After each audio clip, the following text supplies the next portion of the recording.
Questo programma è offerto da Despar, Eurospar, Interspar. Da 60 anni, il valore della scelta.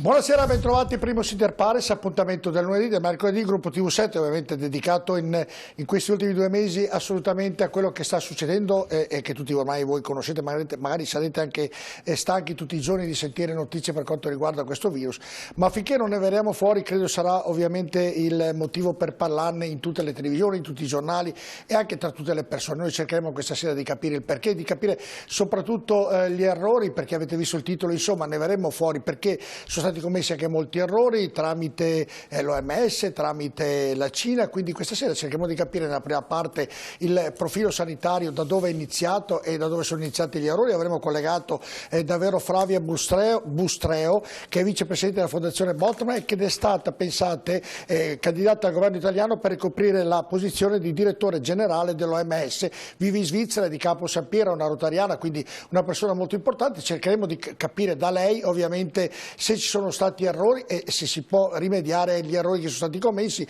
Avremo anche il governatore del Friuli Venezia Giulia, Massimiliano Fedriga, Roberto Marcato, insomma abbiamo tanti ospiti, soprattutto arriviamo qui in studio che li saluto, iniziando a salutare Vincenzo Marinese, presidente di Confindustria Venezia. Buonasera Vincenzo. Buonasera, grazie, saluto Luigi Alessandro Bisato, segretario regionale del PD, sindaco di Noventa Padovana, grazie. Buonasera. E saluto ormai una vecchia conoscenza e simpatica conoscenza, Settimo Ottato, già sindaco di Padova. Buonasera, grazie, a tutti e tre, come sempre vi ringrazio, vista la situazione, di essere qui a TV7 Triveneta, che è l'appuntamento ovviamente come dicevo di tutti i lunedì e mercoledì, siamo in diretta anche sulla pagina Facebook. Andiamo da Elisabetta Corazza in redazione. Elisabetta, buonasera. Buonasera a te Giorgio, buonasera agli ospiti in studio e a chi ci segue da casa. A cui ricordo i numeri per partecipare attivamente alla trasmissione. Possono chiamarci allo 049 80 77753 oppure possono mandarci sms al numero 345 3341 171. Bene, mandate, fate le domande, cerchiamo di rispondere nella nostra possibilità ovviamente, perché abbiamo anche molti collegamenti, di rispondere a tutti coloro che mandano i messaggi. E prima di iniziare rapidamente, prima di far vedere i numeri della giornata, tra l'altro ieri a Padova i contagi sono stati 0, davvero questo è un bel risultato, oggi 4 però ieri 0, volevo chiedere cosa ne verremo fuori, così secondo lei Marinese ne verremo fuori, mi risponda rapidamente e poi andremo ad analizzare. Dal punto di vista sanitario? Sì, parlo dal punto di vista sanitario, ne verremo fuori? Assolutamente sì. In che tempi?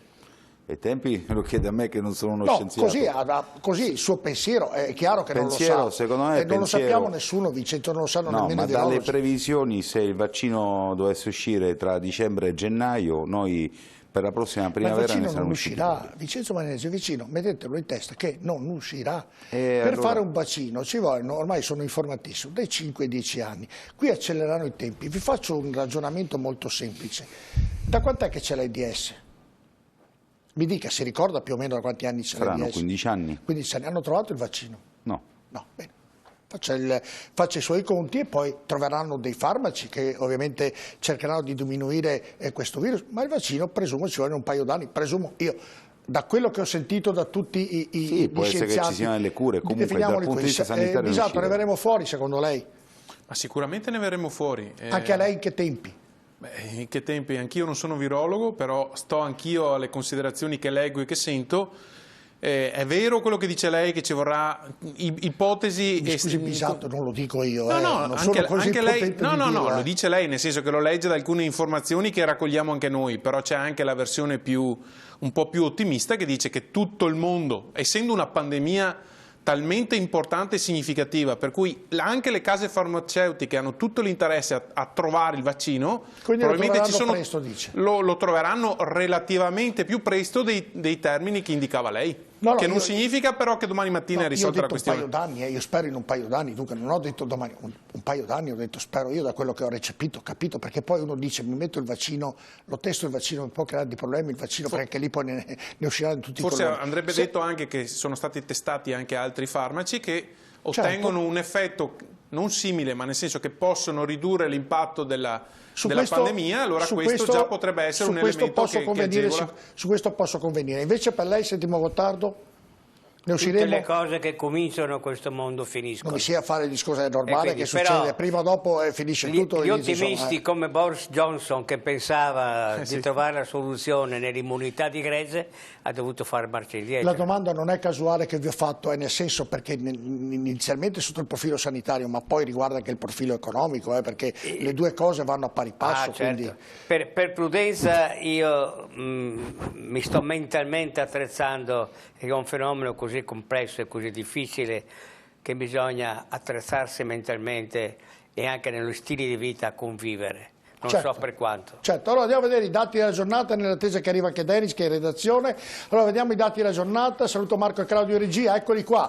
I casi totali 203.000 rotti, i malati 104.000, meno 550 quasi più o meno da ieri, i guariti 71.000, già un bel numero, più 2.400 quasi 2.311 da ieri e purtroppo quel numero in fondo è un numero che purtroppo aumenta di giorno in giorno con numeri sempre importanti perché anche oggi 323 morti, quindi raggiungiamo i 27.682 purtroppo deceduti per questo virus maledetto. Andiamo a vedere invece i dati che riguardano il Veneto, i totali sono 17.868, sono più 43 di ieri, i positivi sono 116 in meno, quindi 8.253, i ricoverati 1.018, meno 24, in terapia intensiva 0, quindi sono rimasti 114, dimessi 2.594, i deceduti in Veneto più 10 da ieri, 1.452, ovviamente dati sempre significativi e dati sicuramente molto molto importanti. Allora chiedo se abbiamo già il primo collegamento, come dicevo dovremmo avere la dottoressa Flavia Bustreo che è un medico specialista di salute pubblica, è di Campo San Piero, quindi qui in provincia di Padova, vive in Svizzera, vi ricordo che lei è stata vice direttore dell'OMS, è stata candidata dal governo italiano per ricoprire la posizione di direttore generale dell'Unione Mondiale della Sanità, quindi da lei sentiremo ovviamente come sta funzionando e come sta andando questo purtroppo che tanti dicono ha delle responsabilità, cercheremo di capire se ne ha, oppure secondo voi ne ha di responsabilità l'OMS. Eccola qui, la vedo collegata. Buonasera dottoressa. Buonasera e grazie dell'invito. No, grazie a lei, molto gentile, è un onore da parte nostra perché lei è padovana di Campo San Piero, è una rotariana, quindi davvero la ringraziamo della sua disponibilità e ovviamente prima di iniziare con lei io vorrei però, se la regia mi può dare l'ok, farle vedere un servizio che abbiamo preparato inerente appuntamento agli asintomatici, ai tamponi e a tant'altro. Se la regia... Tra poco, non è ancora pronto. Allora così, mi dica un po', dottoressa, le faccio così la prima domanda che mi viene un attimino da porle nella prima cosa. La definizione di pandemia e i criteri secondo l'OMS, i numeri di paesi, i numeri di contagi, sono giusti secondo lei?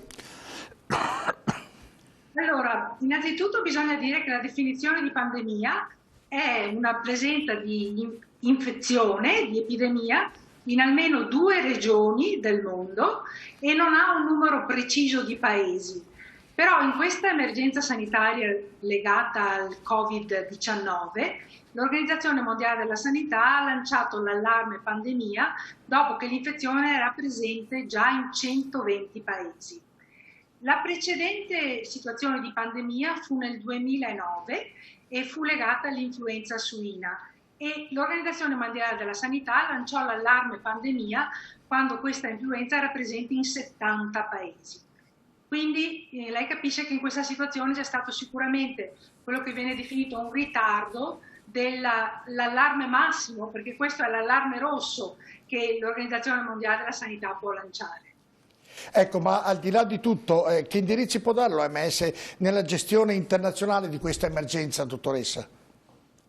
Allora, bisogna ricordare agli spettatori che l'Organizzazione Mondiale della Sanità non ha una capacità operativa, è un'organizzazione che dà delle linee guida, raccoglie i dati e ha il compito della sorveglianza e quindi di lanciare gli appelli in caso di epidemie e di pandemie e poi ha un compito molto importante che è quello del coordinamento delle risposte. Purtroppo anche in questo caso il coordinamento della risposta è stato molto carente, perché abbiamo visto emergere in questa situazione geopolitica un po' ciascun paese fare un po' da sé. Non ci sono stati coordinamenti delle risposte e questo ha creato purtroppo una situazione in cui, ed è una situazione inedita, vorrei sottolinearlo per i suoi telespettatori, non c'è mai stata una situazione al mondo in cui contemporaneamente tutti i paesi dell'Organizzazione Mondiale della Sanità sono affetti da un'infezione di questa portata.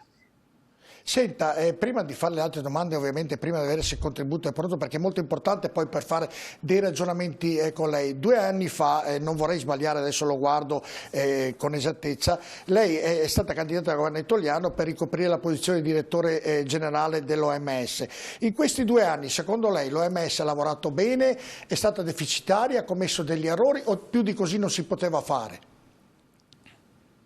In questi 2 anni ha lavorato bene, però questa situazione ha rivelato delle carenze anche strutturali dell'Organizzazione Mondiale della Sanità, perché per esempio l'OMS si fida e riceve i dati dai paesi e anche in questo caso ovviamente i dati ricevuti dalla Cina non ha avuto la possibilità di verificarli a tempo rapido e dovuto e quindi probabilmente ha contribuito ad una sensazione di eccessiva prudenza sia da parte dell'OMS stessa che anche un po' di leggerezza nella risposta dei tanti paesi.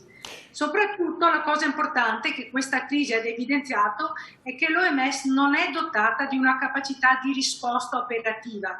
Anche l'Organizzazione Mondiale regionale, in questo caso responsabile per l'Europa, nella situazione italiana ha avuto soltanto qualche missione in Italia e qualche suggerimento, ma non ho avuto la possibilità per esempio di mandare mezzi operativi, personale sanitario, equipaggiamento e quindi questo nelle risposte rapide con emergenze e pandemie così gravi è una limitazione molto importante che dovrà essere corretta per il prossimo futuro. Quindi vuol dire che tutti non collaborano come dovrebbe essere? Assolutamente, non c'è la collaborazione tra gli stati e l'OMS non ha la possibilità di mandare la risposta che chiede. È una risposta che gli stati possono fare volontariamente. Mi scusi però, dottoressa, però essendo un'organizzazione ormai credo che che esista da molti anni, credo da più di 60 anni, mi corregga se dico un'inesattezza, uno dovrebbe costruire sul fronte sanitario un'unità di intenti da parte di tutti, perché quando accadono queste cose che coinvolgono il pianeta sarebbe utile e sarebbe anche una sicurezza per i cittadini di tutti i paesi di avere una tranquillità che un'organizzazione mondiale lavori tutti allo stesso modo, tutti nella stessa sintonia. Assolutamente, lei ha perfettamente ragione, però in questa situazione credo che anche i telespettatori abbiano visto come per esempio l'Inghilterra abbia deciso inizialmente di seguire una strategia di immunità di gregge, come gli Stati Uniti d'America abbiano sottovalutato enormemente e stiano pagando amaramente, tragicamente, con quasi 60.000 morti in territorio degli Stati Uniti, che non dimentichiamo il paese al mondo che ha il più alto investimento in salute. Quindi ovviamente in questa situazione il coordinamento non è stato efficace. Bisognerà fare ci sono parecchi attori attualmente che stanno chiedendo, di fare delle analisi soprattutto di questa situazione, di come ha potuto agire l'OMS, di capire esattamente le limitazioni e di progettare per il futuro una possibilità di rispondere in maniera molto più attiva. Se mi permette, per quanto riguarda la situazione italiana, una delle cose da notare quando si confronta l'Italia con altri paesi del mondo è che l'Italia non ha quello che chiamiamo il Center for Disease Control, cioè un centro per il controllo delle malattie infettive, e ha alcune funzioni che sono supportate ed eseguite dall'Istituto Superiore di Sanità, altre funzioni dal Ministero della Sanità e poi abbiamo una sanità decentrata. E quindi purtroppo anche in Italia il coordinamento della risposta non è stato così efficace come avremmo potuto volere. Perché? Perché lo Stato centrale non è in grado di imporre delle linee guida alle regioni che si sono mosse in andamento sparso e soprattutto non c'è stato all'inizio la possibilità di detettare nel territorio i casi reali, perché la battaglia con questi virus non si può vincere soltanto con la risposta da parte del sistema sanitario ospedaliero, si deve vincere conoscendo come si sta spostando nel territorio la malattia, cercando di riconoscere anche gli asintomatici, di isolarli, di riconoscere e tracciare i contatti dei malati e cercare di contenere la distribuzione della malattia. Senta dottoressa, io ho molte cose da fare vedere, però per correttezza devo dire anche gli ospiti che ho in studio, è giusto che lei li conosca se vorranno farle delle domande, che è Settimo Gottardo, che è stato già sindaco di Padova, abbiamo Luigi Alessandro Bisato, che è segretario regionale del PD, abbiamo Vincenzo Marinese, presidente Confindustria Venezia, abbiamo collegato anche Buonasera, Roberto... dottoressa. Buonasera a tutti noi. Non ho capito. Buonasera dottoressa, salutiamo la dottoressa. Chiedo scusa, non ho sentito. L'hanno salutato. Abbiamo anche collegato invece Roberto Marcato, che ovviamente è assessore regionale allo sviluppo economico, che tra poco andremo a vedere. Allora, prima vediamo se saluto anche Roberto Marcato, che è gentile, come sempre è molto disponibile nei nostri. Buonasera Marcato, grazie come sempre. Buonasera, grazie. Allora, prima di sentire il ragionamento di tutti, andiamo a vedere questo servizio perché è molto interessante, che ci dice le lacune dell'OMS, perché questo è un dato di fatto, e anche quelle della Cina. Vediamo il servizio. Sono molti i termini ad essere entrati negli ultimi mesi nel nostro lessico quotidiano e che prima usavamo meno spesso. Quarantena, ad esempio, oppure assembramenti o ancora autocertificazione. Il Veneto invece ha fatto sue altre due parole, di certo più comuni anche in condizioni non di emergenza, ma che risultano fondamentali per capire come la regione abbia gestito lo scoppio e l'evoluzione della pandemia. E queste due parole sono tampone e asintomatico. Per comprenderlo fino in fondo, però, dobbiamo fare un passo indietro. A fine 2019 in Cina si sviluppa un'epidemia di polmonite. Il 27 dicembre i laboratori cinesi sequenziano il genoma del nuovo virus, come rivela il giornale online Caxin Global. Le autorità sanitarie però ordinano di non pubblicare i risultati e l'inchiesta scompare dal web. Solo 2 settimane dopo la Cina rivelerà al mondo la sequenza del genoma. Il direttore generale dell'OMS si complimenta con la Cina, fingendo di ignorare il ritardo comunicativo. The speed with which China detected the outbreak,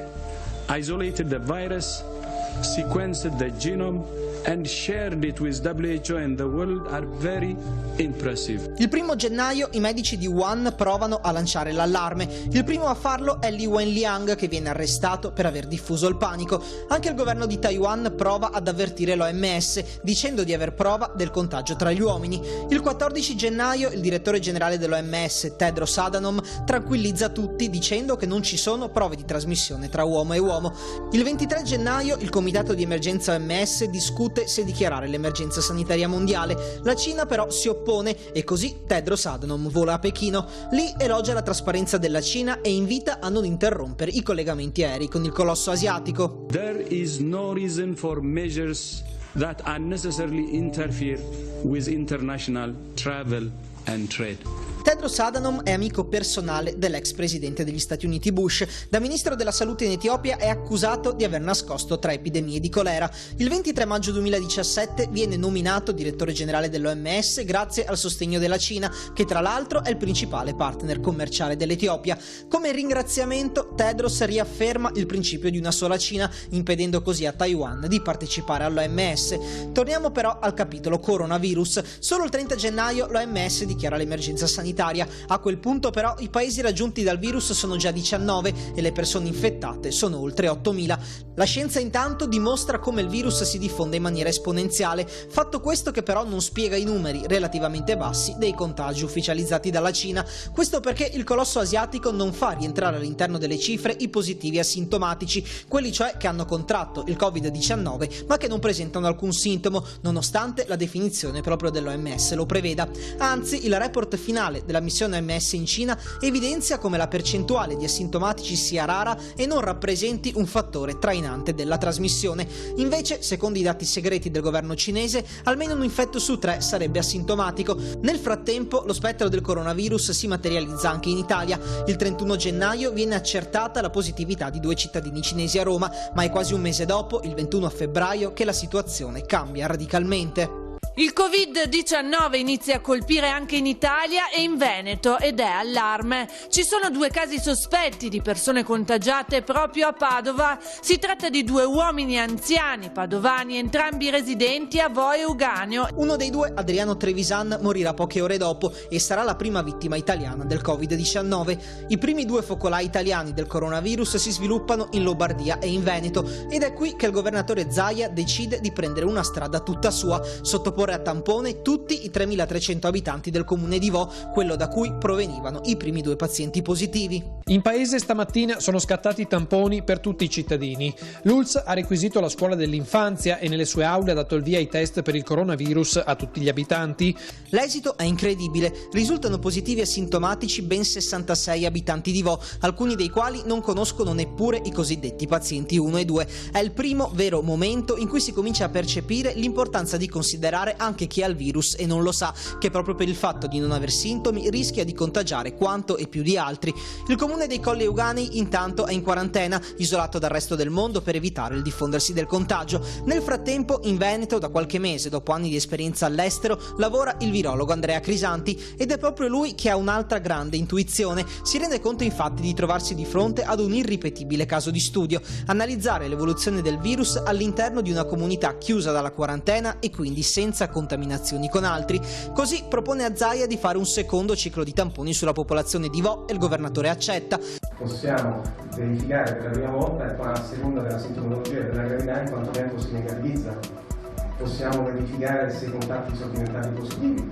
Possiamo verificare come tutta la comunità ha reagito a questa quarantena. Cioè per la prima volta, ecco, abbiamo una metrica per poter misurare un'operazione di sanità pubblica che è stata fatta su un'epidemia di cui non conosciamo i parametri. L'esito è altrettanto chiaro: i 66 positivi sono diventati 6 e la deduzione è presto fatta. Trovando gli asintomatici e mettendoli in isolamento si riduce il contagio. Vo è stato un esempio. Vo ha dimostrato che con atteggiamenti attenti e responsabili questo virus si può controllare.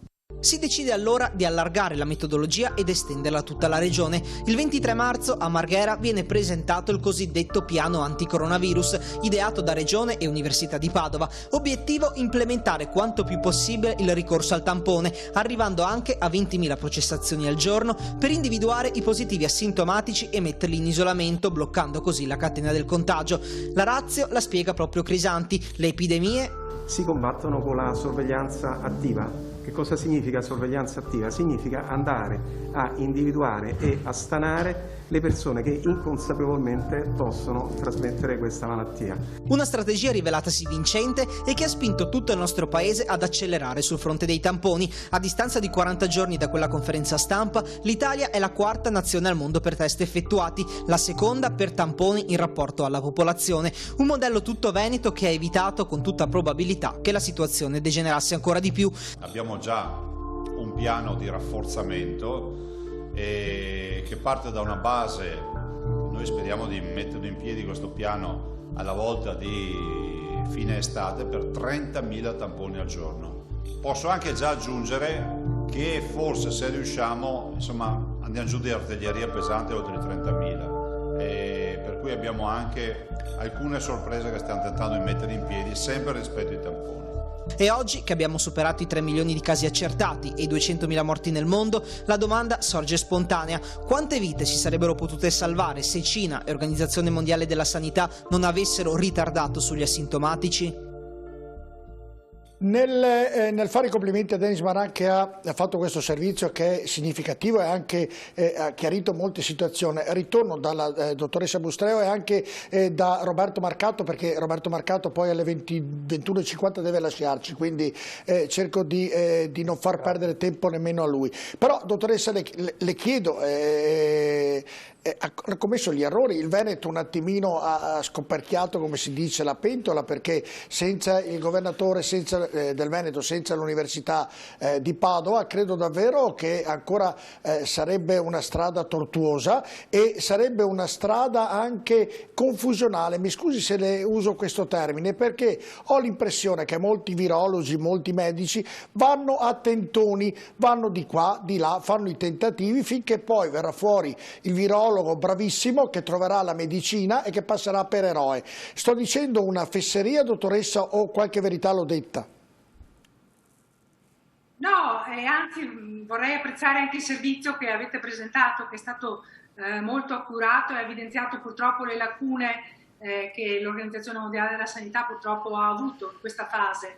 Sicuramente è stato molto positivo che il Veneto abbia usato questo approccio di cercare di contenere l'infezione nel territorio attraverso la presenza e sorveglianza attiva, attraverso l'uso di tamponi e l'isolamento delle persone. Questo è stato sicuramente molto positivo, perché se il paese o la regione aspetta soltanto di poter trattare i malati in fase più avanzata e soltanto di contenere l'epidemia con le strutture sanitarie ospedaliere, questo è una cosa molto, avrebbe dato sicuramente un risultato molto peggiore. L'altra cosa che vorrei sottolineare nella risposta italiana, che c'è stata anche purtroppo l'uso di strutture sanitarie come per esempio le case di riposo e le strutture per anziani come punto di appoggio per pazienti che erano stati inizialmente ospedalizzati e che non erano completamente guariti. E questo ha contribuito a una diffusione, soprattutto nella fascia di età che è stata la più sensibile e la più in difficoltà, e quindi in tutta Europa i dati pubblicati dimostrano che la percentuale di anziani morti da coronavirus è pari a circa il 50% di tutte le morti che si sono registrate nei vari paesi d'Europa. Certo, senta, prima di sentire Roberto Marcato, e le misure di contenimento sono efficaci secondo lei? Sono efficaci sicuramente nella fase iniziale della malattia e poi nella fase finale per estinguere la malattia. Se mi permette vorrei anche dire, lei all'inizio era stato molto scettico sulla possibilità di avere un vaccino. Io vorrei dire, per l'esperienza personale che ho avuto anche durante l'epidemia di Ebola nel 2015, il mio team siamo riusciti a portare un vaccino contro Ebola dalla fase di laboratorio alla fase 3 di sperimentazione clinica nel paese, in Guinea-Bissau, in meno di un anno, e nella fase finale dell'epidemia, con l'utilizzo del vaccino, abbiamo fatto praticamente una metodologia di identificazione dei casi attiva e poi identificazione dei contatti e inoculazione con il vaccino dei contatti, in modo proprio da estinguere nel territorio la presenza della malattia. Grazie dottoressa, 1-0 per me. Ecco, io ho espresso dottoressa i miei dubbi sui vaccini, perché sono lavori in corso, mi permetta di dirle questo, però sono lavori in corso, io dico in italiano che se oggi si dice work in progress in inglese, però sono lavori in corso, insomma, quindi io mi auguro, sarei più felice di lei sicuramente se ciò venisse nei tempi che si auspicano tutti gli ospiti che qui in studio, però qualche dubbio, sentendo tutti i virologi, tutti i professori, tutti gli scienziati, mi è venuto qualche dubbio, tutto qui.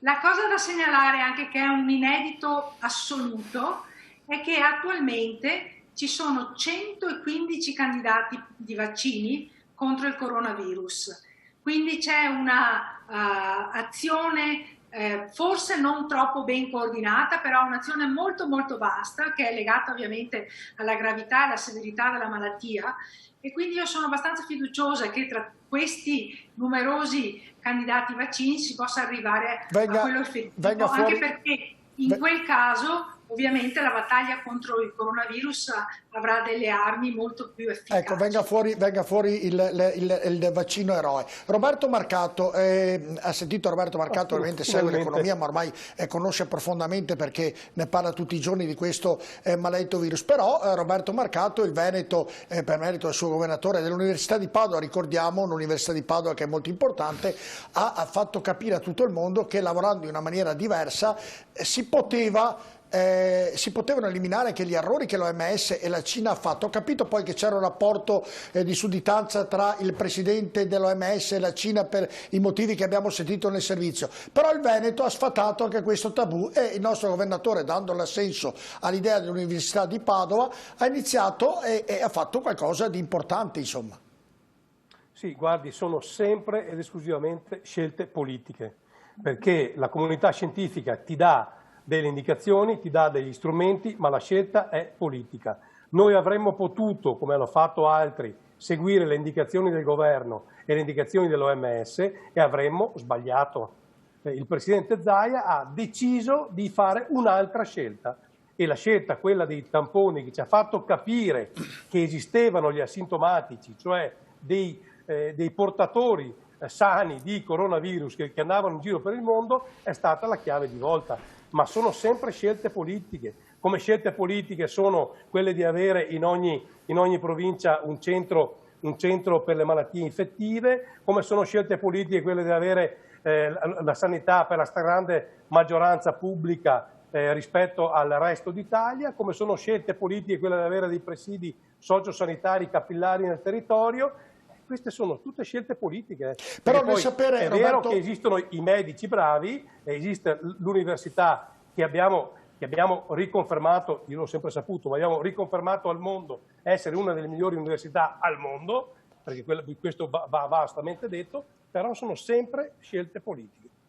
Ecco, però Roberto Marcato, al di là di tutto, nel fattore che la politica che sceglie, ovviamente non è piacevole sentire che l'Unione Mondiale della Sanità insomma abbia commesso determinati errori, cioè quando questa è fondata da tanti anni dovrebbe avere diciamo, un modo di lavorare uguale per tutti e un'unità di intenti. Mi sembra di aver capito anche dalla dottoressa Bustreo che non è stato così e quindi sono morte le persone per questa cosa, insomma. Guardi, I tamponi dovevano farle il Mondiale della Sanità, l'Organizzazione Mondiale della Sanità, più che il Veneto, nel dirlo così.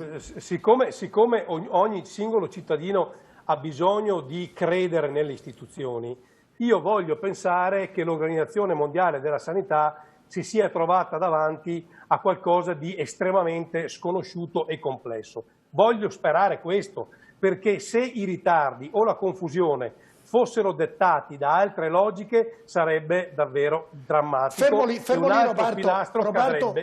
Roberto Marcato, fermo lì. La dottoressa Bustreo è d'accordo su quello che sta dicendo Roberto Marcato, che spera nella buona fede. Come pensa Marcato, secondo lei, dottoressa? Perché lei conosce profondamente. Ci sono diversi attori a livello internazionale che hanno già chiesto una investigazione precisa sulle responsabilità, sui tempi e le date di quando i responsabili all'interno dell'Organizzazione Mondiale della Sanità abbiano saputo.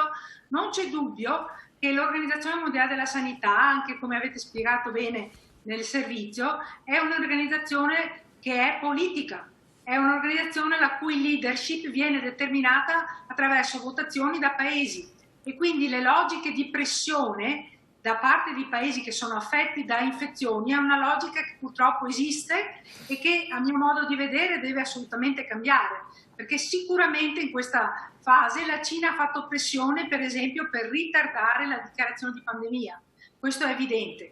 Senta, una domanda, le faccio una curiosità mia personale, dottoressa. Lei era candidata ed era molto vicino a diventare presidente dell'Organizzazione Mondiale della Sanità. Perché non lo è diventata? Per questioni politiche oppure l'Italia era debole nei confronti degli altri paesi?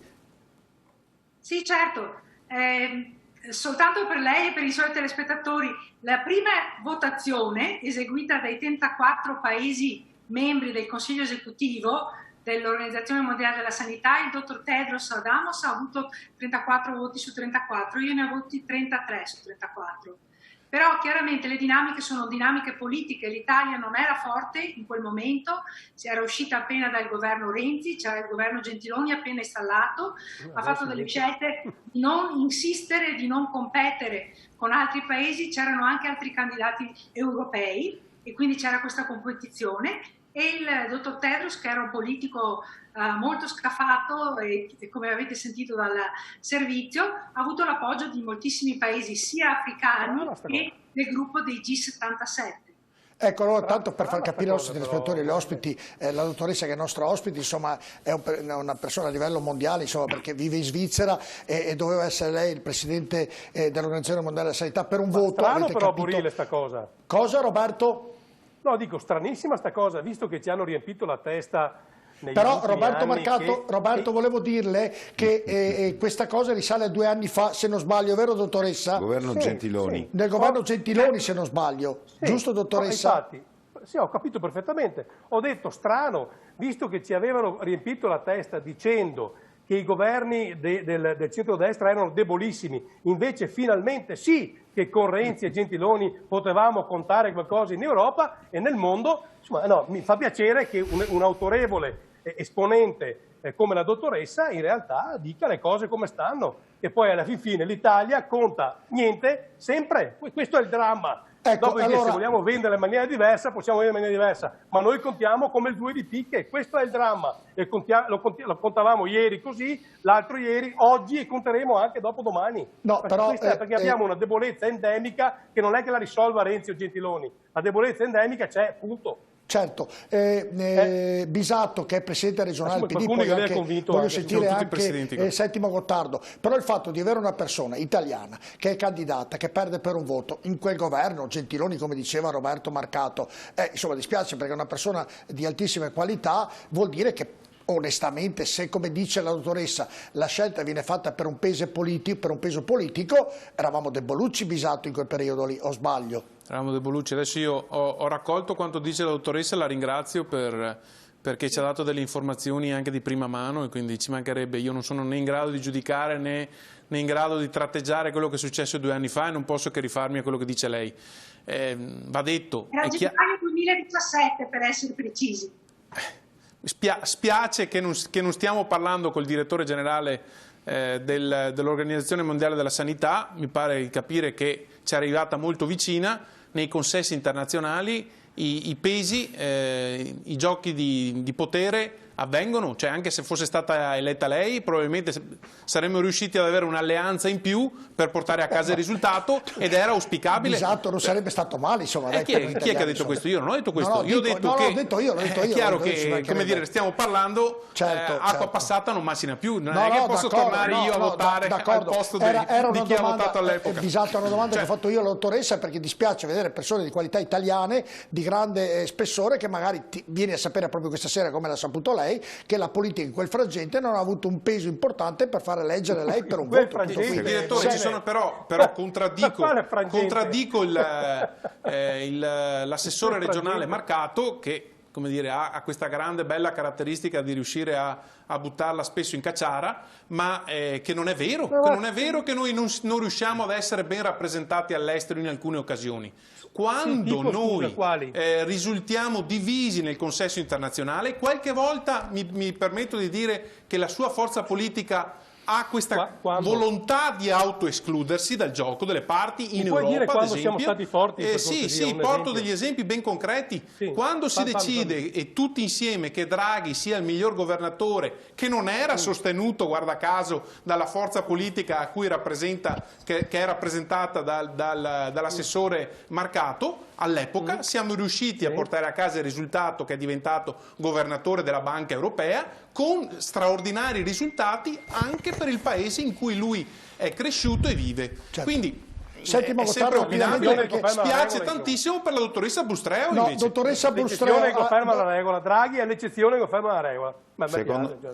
Dottoressa Bustreo, ovviamente abbiamo acceso un fiammifero di quelli questa sera nel suo ragionamento che non so quanto ne verremo fuori, però è giusto sentire ovviamente tutti, già sindaco di Padova Settimo Gottardo e poi anche Vincenzo Marinese, presidente di Confindustria Venezia, prego. No, la dottoressa Bustreo ha già detto lei chiaramente, c'è una dinamica politica su queste scelte mondiali che vengono fatte che sono logiche che sfuggono poi agli interessi dei singoli paesi. È stata una sconfitta per l'Italia, ma non è marcato che l'Italia non riesca a essere presente in grandi istituzioni internazionali. La presidenza del Parlamento europeo non è una cosa di secondo livello, tanto più che queste organizzazioni mondiali poi sono deboli.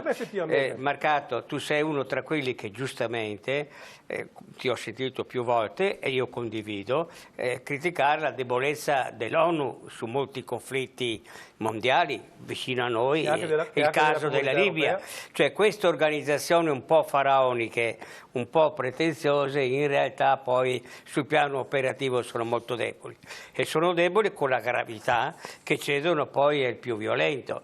I ritardi della Cina nel comunicare. Poi vengo, chiedo perché sai cosa, Gottardo, che mi piacerebbe però ogni tanto, non dico sempre, ma ogni tanto dire sì ragazzi, guarda, sull'Europa ci siamo sbagliati.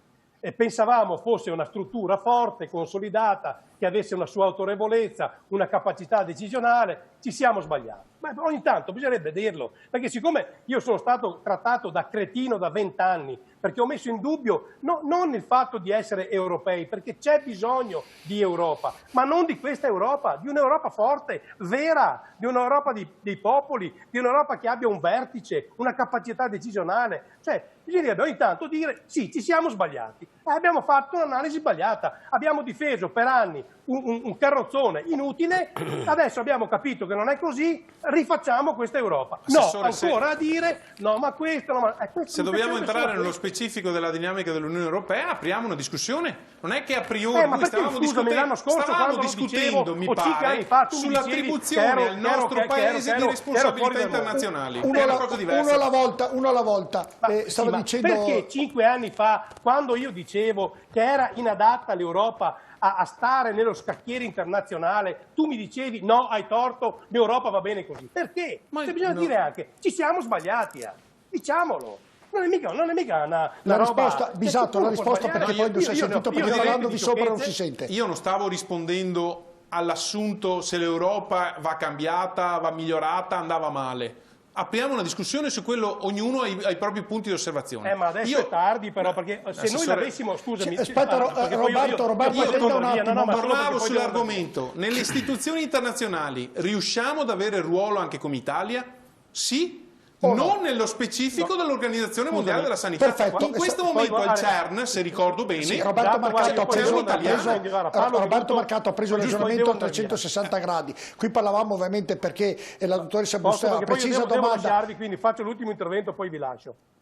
No, io dicevo che se questa discussione a cui fa riferimento Bisatto l'avessimo fatta 5 anni fa, 10 anni fa, in tempo utile, oggi avremo un'Europa che è in grado di gestire il problema coronavirus, che è in grado di gestire il tema dell'immigrazione, che è in grado di gestire il problema economico, che arriverà peggio ancora del coronavirus nei nostri territori. Avremo un'Europa così. Invece ci siamo fermati perché purtroppo in Italia ragioniamo per totem, no, ci sono delle cose che sono intoccabili a prescindere, e oggi abbiamo un'Europa che non è adeguata. L'avessimo fatto prima questo ragionamento, oggi avremo un'Europa diversa. Questo lo possiamo dire oppure no? Perché altrimenti continuiamo a fare lo stesso errore e perpetuare l'errore è diabolico. A noi che abbiamo ruoli di responsabilità non è concesso continuare a fare errori. Bisogna dire abbiamo sbagliato, adesso dobbiamo avere un atteggiamento diverso, aperto. Certo. Non esistono totem, Roberto, non esistono fermo lì, Roberto Marcato, fermo lì 5 minuti, Roberto, poi la lascio andare, perché voleva intervenire che Vincenzo Marinesi è l'unico che non ha avuto la parola in merito. Poi vi chiedo di essere gentilmente brevi perché abbiamo tante cose da raccontare, e ancora la dottoressa Bustreo che... No, ma io sarò brevissimo nel commentare quello che diceva Roberto Marcato e in generale il ruolo dell'Italia. Noi abbiamo avuto la possibilità di avere una rappresentante fortissima all'interno dell'Organizzazione Mondiale della Sanità, cioè la numero 1, non è che capita tutte le volte, l'abbiamo scoperto stasera, ma la maggior parte degli italiani magari non lo sanno, e questo dimostra quanto abbiamo trascurato la sanità. Tramite TV7 l'hanno saputo, va bene? Questo dimostra che noi non abbiamo perso un ruolo, abbiamo abdicato da anni a un ruolo fondamentale che è della sanità, perché se l'Italia fosse andata a giocare la finale della Coppa del Mondo, milioni di italiani sarebbero andati a vedere la partita. Ha ragione, lo sa perché Marinese dico questo, dottoressa Bustreo c'è e Roberto Marcato, me ne inquadrate tutti e due, perché avere Bisato, e poi lo dico anche al sindaco Gottardo, avere sempre le primizie, cioè noi abbiamo una sanità straordinaria, detta da tutti, tranne un po' gli americani che un po' ci snobbano, però siamo tra i più forti nel mondo, avere la possibilità di avere una persona, una dottoressa italiana che può diventare presidente mondiale dell'Organizzazione della Sanità e per un voto lo perde, un po' sapendolo questa sera, mi scusi dottoressa, c'è un po' di rammarico, me ne dispiace molto, insomma, primo perché è italiana, due perché è anche padovana, quindi mi è dispiaciuto, quindi ecco il motivo che ovviamente ho fatto questo, solo per questo, perché le capacità ovviamente illuminari italiani vengono delle volte snobbati per colpa, scusate, no, ma della l'importante, politica. Giorgio, le partite si vincono o si perdono, certo, però noi l'importante è giocarle insieme, tutti insieme. Sono d'accordo con lei. Capire anche gli errori, perché sennò... Cosa c'è Roberto Marcato? Posso capire gli errori. Sì, certo, dottoressa, può intervenire pure lei perché poi sta dando delle notizie che a molti davvero sconosciute e quindi è una novità e questi ne siamo grati noi come televisione perché stiamo dando notizie a livello nazionale che credo in pochi, non so, ne eravate a conoscenza voi? Io purtroppo vi devo lasciare. Va bene Roberto Marcato. Chiedo scusa a tutti, ma io purtroppo vi devo lasciare. Grazie Roberto Marcato come sempre, comunque della sua disponibilità, grazie Roberto Marcato. Prego dottoressa. Grazie, andiamo dalla dottoressa Claudio, Marco in regia, andiamo dalla dottoressa che voleva intervenire. Sì, volevo intervenire per dire che una cosa vorrei assolutamente dire che il nostro sistema, il nostro servizio sanitario nazionale e anche il modello di sanità pubblica che abbiamo correntemente in Veneto è un modello assolutamente da proteggere e il conforto di questa affermazione viene anche da vedere come per esempio negli Stati Uniti, dove hanno un sistema principalmente privatizzato, il risultato sia stato un'assolutamente mancanza di coordinamento della risposta al coronavirus e soprattutto anche alcuni dei governatori di stati come ad esempio lo Stato di New York hanno già dichiarato che si sono sentiti assolutamente in difficoltà nel chiedere alle strutture private di poter ospitare i pazienti gravi di coronavirus. Quindi io penso che da questa esperienza, da questa crisi, bisognerà riflettere molto attentamente e considerare le spinte che sono attualmente in gioco per quanto concerne il Servizio Sanitario Nazionale in Italia. Il secondo punto è che purtroppo negli ultimi 10 anni questo sistema sanitario nazionale ha avuto continuamente attentati al proprio finanziamento e l'Italia è passata all'interno dell'Europa da una posizione in cui avevamo un investimento per capita in salute più alto della Germania e della Francia a una posizione di fanalino di coda.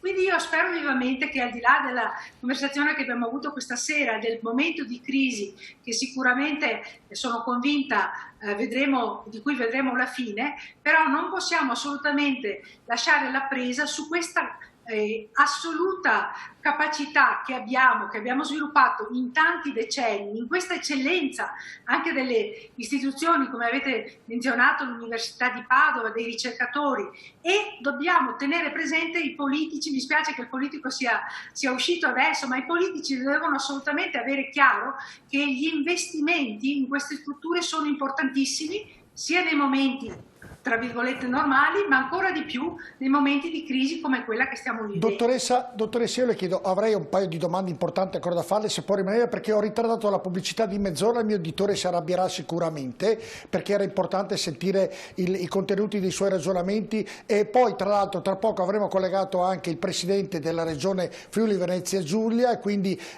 potremmo dire anche loro l'importanza della sanità e sentire che il pensiero. Può rimanere con noi ancora un altro po', dottoressa? Sì, un'altra decina di minuti. E allora andiamo in pubblicità, rimanga con noi tra poco. Quando abbiamo le pubblicità? 2 minuti.